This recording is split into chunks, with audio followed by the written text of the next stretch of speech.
رسول اللہ صلی اللہ علیہ وسلم کی ایک روایت کا مفہوم ہے، جو شخص کسی مریض کی عیادت کے لیے جاتا ہے تو گویا وہ جنت کے باغات میں چلتا ہے۔ جب وہ مریض کے پاس بیٹھتا ہے تو اللہ تعالی شانہ کی رحمت کے سمندر میں غوطے کھاتا ہے، اور جب وہاں سے واپس روانہ ہوتا ہے تو اس کے لیے 70,000 فرشتے مقرر کر دیے جاتے ہیں، جو سارا دن اس کے لیے مغفرت کی دعائیں مانگتے رہتے ہیں۔ یہ مسند احمد کی روایت ہے۔ آج کی روایت کے اندر اللہ کے نبی صلی اللہ علیہ وسلم نے کیا بات ارشاد فرمائی ہے،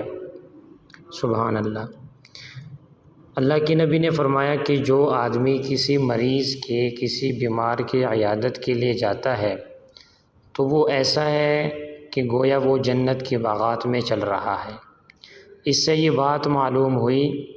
کہ جو آدمی مریض کی عیادت کرے گا، اس کے پاس جائے گا، اس کے حال چال پوچھنے کے لیے جائے گا،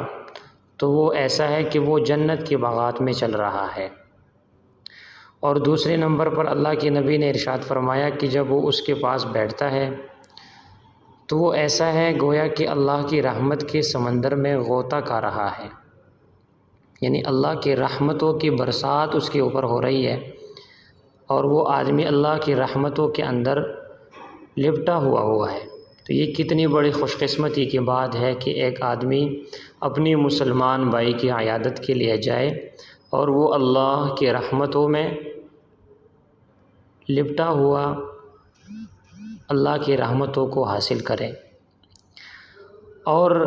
پھر اللہ کی نبی نے ارشاد فرمایا کہ جب وہ وہاں سے واپس روانہ ہوتا ہے تو اس کے لیے 70,000 فرشتے مقرر کر دیے جاتے ہیں۔ یہ کتنی بہترین بات اللہ کی نبی نے ارشاد فرمائی ہے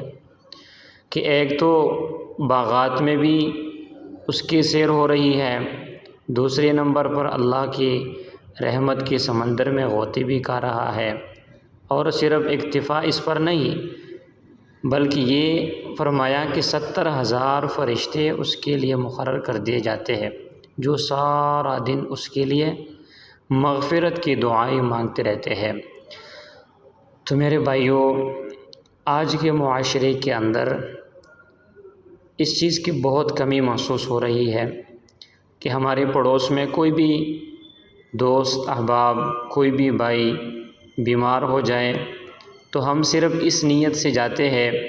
کہ کل کو لوگ کیا کہیں گے۔ نہیں میرے بھائیوں، ہمیں اس نیت سے نہیں جانا چاہیے، بلکہ آج کی روایت کے اندر جو ہم نے پڑھا، ہم ان ساری چیزوں کو ذہن میں رکھ کر مریض کی عیادت کرنی چاہیے۔